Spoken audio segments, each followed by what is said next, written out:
Broadcasting live from the North Fulton Business RadioX studio, it's time for To Your Health with Dr. Jim Morrow.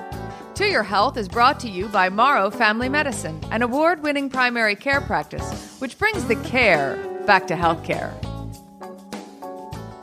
Hello and welcome to Your Health. I am Dr. Jim Morrow, and I appreciate very much you joining us today and listening to what I have to talk about. I'm going to talk about something that I talked about a couple of years ago, and it's something that comes up every year.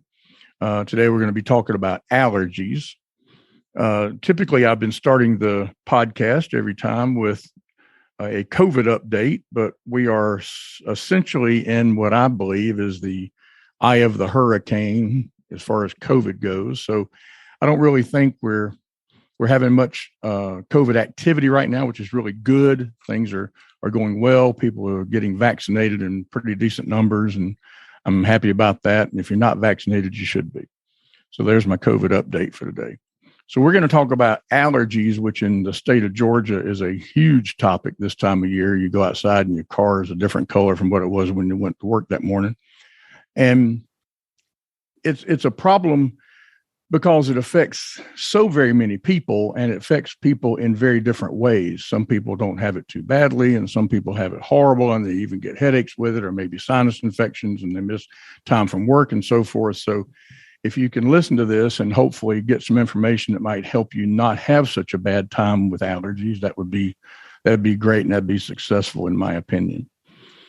So when you hear people talk about having allergies, usually what they mean is they have allergic rhinitis or some sort of upper respiratory symptoms like runny nose, watery eyes, itchy nose, irritation and fullness in the ears, sneezing, that kind of thing. I think sneezing is probably one of the most common symptoms. It certainly is for me, and I'm a terrible allergy patient. So if you want to know about allergic rhinitis, the diagnosis of allergic rhinitis is made when the history and the physical findings are consistent with an allergic cause. You have clear runny nose, you have pale nasal mucosa, you have red and sometimes watery eyes, and you might have nasal congestion, itchy nose, and again, sneezing. And people who have allergy symptoms like this should be assessed for the presence of other things like asthma and atopic dermatitis or eczema, sleep disordered breathing, and that might be something like sleep apnea that could be due to the congestion. They might have conjunctivitis. They might have actual sinus infections or ear infections. And testing, very specific testing, either using blood or skin, should be done for people with a clinical diagnosis of allergic rhinitis when they don't respond to empiric treatment, just routine everyday treatment, or when the diagnosis is not certain, or if you're trying to determine the actual specific thing that they might be allergic to. What you don't need if you have allergies is sinus X-Rays.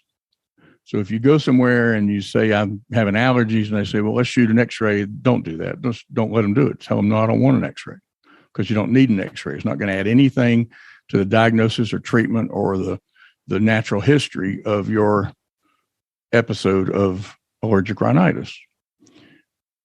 Intranasal steroids, things like Flonase, Nasacort, things you can get over the counter, are prescribed typically with people whose symptoms affect their quality of life. And usually it's people that have pretty severe symptoms. People don't usually want to spray something up their nose if they're not in a good bit of discomfort. But sometimes they will, and they work okay for some people. Now, everybody knows that I'm old. I'll be 68 next month. And when I was in medical school, again, I said earlier, I'm a terrible allergy patient, and I have suffered relentlessly with allergies many times and for many years. But when I was in medical school, I was doing an ear, nose, and throat rotation with a doctor who also did some allergy work. And on this particular day, it was in the spring, and I was just miserable. I was absolutely a liquid mess. My nose was running. I was sneezing. I had a handkerchief in my back pocket that was soaked. It was just miserable. And he finally took me in his office midway through the day, and he said, "What in the world is wrong with you?" I said, "Well," I've got terrible allergies. So he said, and this was 1980. 1980. And he said, well, here, do this. I want you to take this asthma inhaler. Most people have seen the little asthma inhalers people use periodically, a little puffer, they call them. He said, take this asthma inhaler, which was called Beclovent. He said, go to the store and buy a bottle of Afrin nasal spray. And that surprised me because I knew they didn't like Afrin nasal spray. He said, take the stopper out of the Afrin and dump it out in the sink. Wash the bottle out, cut the bottle in half, take the top half of that bottle, put it over this asthma inhaler, put it in your nose and pump it. And I did, and it helped. But what I didn't know was that the Beclovent people were about to come out with an inhaled nasal steroid, the very first one ever, called Becanase. And he was apparently aware of that and ahead of the game and had me putting asthma medicine up my nose, which did help my allergies.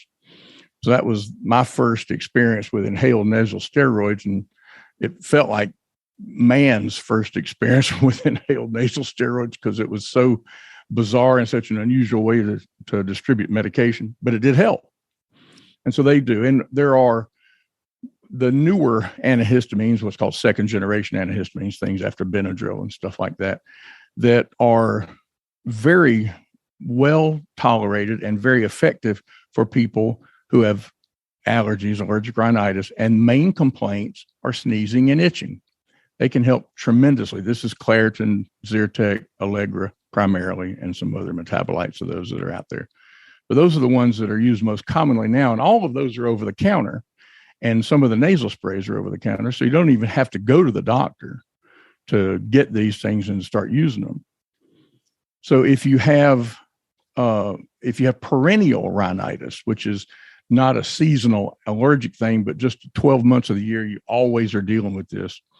Or if you do have seasonal, or if you have what's called episodic rhinitis, which is where it just hits you willy-nilly, it just sometimes it's there, sometimes it's not, then there are intranasal antihistamines that are very effective. But I'll tell you that if you use these, and the brand name that first came out of these was Astelin, and I'll tell you that if you ever use these, don't sniff them. And I'll tell you too, what I tell everybody, if you sniff it, you won't sniff it but once, because it is the nastiest tasting spray that there's ever been. These things are horrible, and you just don't want to sniff them. And plus, if you sniff, you remove it from the nose, and it's not going to work. So you just want to spray it in the nose and let it be, maybe squeeze your nose a little bit or something to keep you from sniffing it. But boy, if you sniff it, you'll regret it because it is horrible. And then a medicine came out called Singulair. Montelukast is the generic name of that. And it's a medicine that blocks a receptor, leukotriene receptor is called, in your respiratory tract. And these are good for some people. They're especially good for people with asthma. They really don't help a whole lot with allergies, but some people will be offered them and you can try them. But honestly, they're not good, especially as an initial therapy. The best initial therapy is one of these newer generation antihistamines or the nasal steroids. Some people have to do combinations. Some people will use an inhaled steroid and an inhaled antihistamine, and there's a new spray that actually has both in one, so you don't have to worry with two different things. And they can work pretty well. But I'll tell you, if you get results from one of the new antihistamines, that is far and away the easier, better way for you to go. And I'll tell you, my preference is to use Claritin. And in all of these medicines, you don't want the D version, Claritin D, Zyrtec D, Allegra D. You don't want anything with a D on the end of it because it doesn't help with allergies and it can run your heart rate up, make you irritable. And you're probably already irritable because you have horrible allergies you can't deal with. But if you're using any of those, I don't think Claritin is the better medicine. But the trick is you have to take 2 Claritin at a time, not just one. One's going to be a little bit weak. 2 works really, really well. It actually gives you some decongestant-like effect by taking 20 milligrams, 2 pills. But it won't hype you up like the decongestants can, and it's very, very good. The dose in Europe's always been 2 pills. The dose here has always been 1, and 1's just kind of weak. But 2 is very effective, and I think it's the best one. They don't typically make you sleepy, any of those 3, Claritin, Zyrtec, or Allegra, but Zyrtec might. So if you do end up taking Zyrtec, you want to be careful. You want to not take it in the morning because it might make you sleepy. And if it does, that's obviously a problem.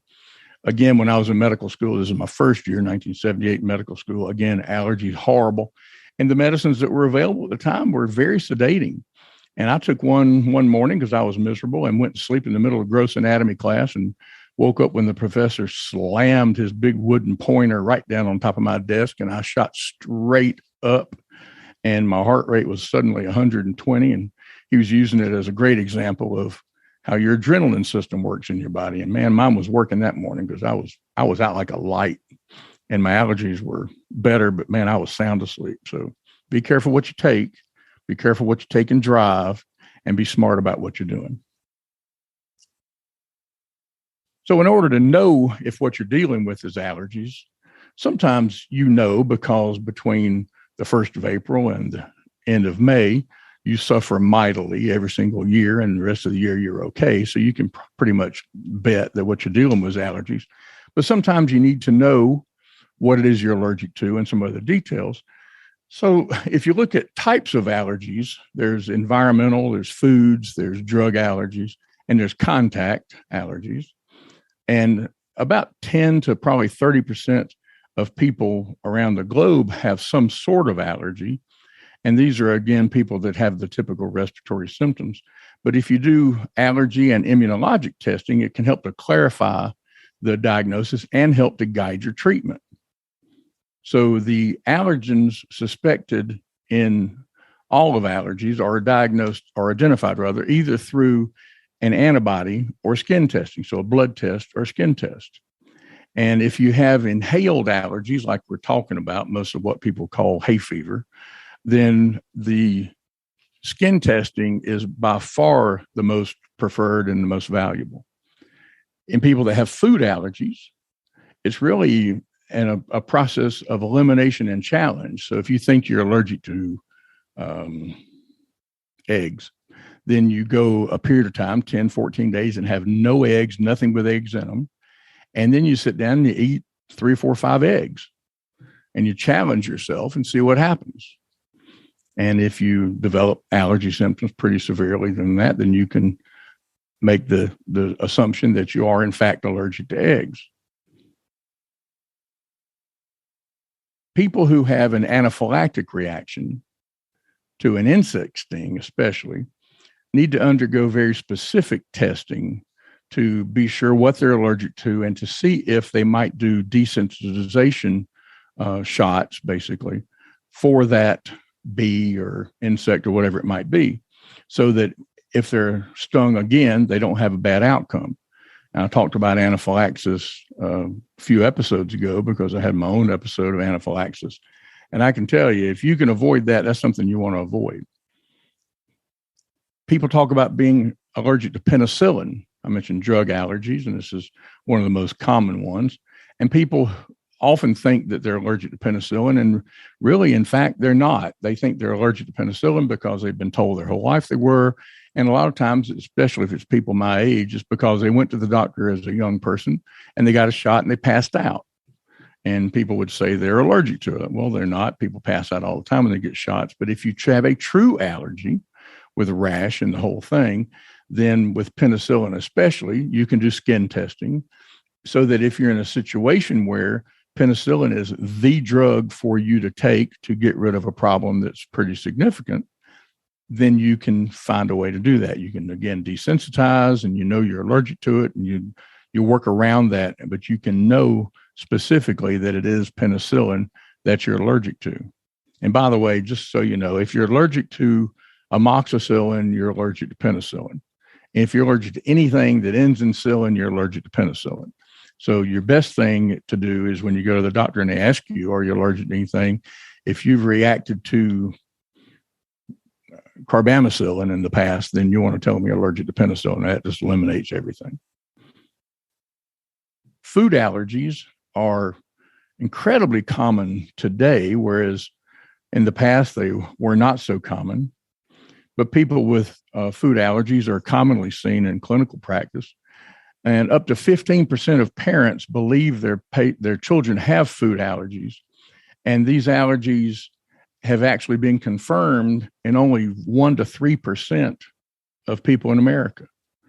But a lot of people think they're allergic to it. And again, most of that's more of an intolerance than anything, or it might even be a food dislike. It might be something like that.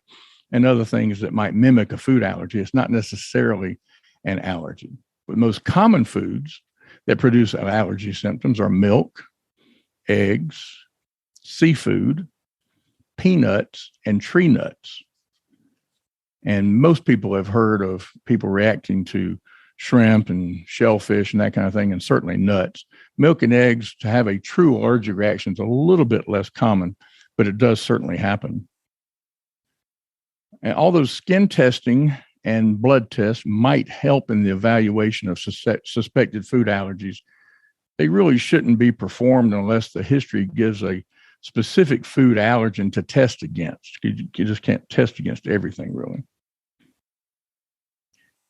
If you do have a test done, a blood test done, and it says that you're allergic to any food, then you should do a confirmatory challenge test, like I mentioned earlier, to be sure that that's the food. Now, this is not true if you have a severe allergic reaction to something. If you have anaphylaxis to nuts, don't do this, please. If you have a bad reaction, don't do this. But if you have runny nose and congestion and watery eyes when you eat something, then feel free. Of the children that have milk and egg allergies, more than 70% of them will outgrow these allergies by the time they're in early adolescence, early teen years, probably. So it's not a lifelong thing for milk and egg allergies, but if you have a nut allergy, you're probably going to be allergic to nuts your entire life. That's not something that seems to go away. Now, the most serious reaction, of course, like I mentioned, is anaphylaxis. And if you have any sort of allergy to something that you could be accidentally exposed to, bee stings, foods, then you should carry an EpiPen with you. Or if you're younger, your parents should carry an EpiPen. Keep one in mama's pocketbook, keep one in the glove box of the car, keep one somewhere so that you'll have access to an EpiPen, which has adrenaline or epinephrine in it, so that you can stop an allergic reaction if it starts to happen, because that's the first thing you should do. And I'll tell you right now, if you ever have to use an EpiPen, the next thing you do is call 911. You stab that thing in somebody's thigh and you call 911 immediately. Now, some people have environmental allergies that actually cross-react with food. So they might have a grass allergy and they might not be able to eat kiwi or tomatoes. They might have ragweed in the fall, or ragweed allergy, and they can't eat bananas or melons and so forth. So just because one thing gives you a symptom doesn't mean that it's that particular thing that you're allergic to. It could be a cross-reaction. We see a fair amount of that in people who have usually milder symptoms. It's not usually people that have the worst symptoms. And then if you think about rhinitis, and rhinitis is basically inflammation of the nasal passage. So you have runny nose, sneezing, that kind of thing, congestion. You might have non-allergic rhinitis. And chronic non-allergic rhinitis encompasses a group of different subtypes with and without allergic or infectious etiologies. Although the chronic non-allergic rhinitis represents about 25% of people with rhinitis symptoms, and it impacts 20 to 30 million people in the United States. And this might be irritants. This might be something, again, that's not an allergy. It might just be an irritant. It might be something that they just don't tolerate well, smelling it, breathing it, that kind of thing, but not necessarily a true allergies. And these people, you typically show no evidence of allergic blood work or triggers to particular environmental factors. And so they're labeled as non-allergic. And they might have straight up non-allergic runny nose, might just have a runny nose, just it drips, that's it. I see an awful lot of people who are up in age, kind of like myself, maybe a little more, but certainly the 80-year-old with just a runny nose, it drives people crazy. And so many people when they get older just have a runny nose. And I mentioned earlier the inhaled nasal medications. I mentioned the steroids and the antihistamines, and there's another one that's just a drying agent that works extremely well in this. It's called Atrovent, and it's just extremely good for just drying up that runny nose. And I mean, it'll stop it. It'll stop it cold to the point that it turns that stuff to concrete. Sometimes you have to be careful how much of it you use, but it really can help. And that's something that is a real problem for people. It's just a nuisance. Nobody ever died from a runny nose, but I'm telling you, it'll make you miserable. And if you can learn your triggers, stay away from them. That's one of the most important things. If you know you're allergic to X, Y, or Z, then do everything you can to avoid that. Now, if you're allergic to tree pollen, and right now it's tree pollen season in Atlanta and Georgia, if you can avoid that, then you're not going to do it in Atlanta. You're going to have to go somewhere else to do that. But if you have something you can avoid, do it. And in Georgia, we are cursed, I guess you'd say, by having just about every part of the year is a season of some sort. Right now it is tree season.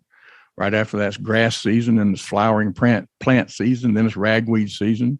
Then it's flu season. Then it's mold and mildew season. At some time in there's COVID seasons whenever. It's just always something. So if you have respiratory symptoms and you deal with that kind of thing a good bit, I'm telling you, it can just make you miserable. You need to get some help. Start with the pills like Claritin. Take 2 of those a day. If that doesn't work, try some of the Flonase or Nasacort, some of the inhaled steroids. If that doesn't work, see your physician, maybe get some inhaled antihistamines. Do something so that you can get some relief, because there's a lot of things out there you can do, and you don't have to just be miserable like I was back in medical school. My producer, John Ray, is off on assignment this week, so we're not going to have questions. But I appreciate you listening every single time. I appreciate if you would tell your friends and family about the podcast. And if you have suggestions for topics, we'd love to have those. You can email those to yourhealthmd@gmail.com. So for now, that is To Your Health.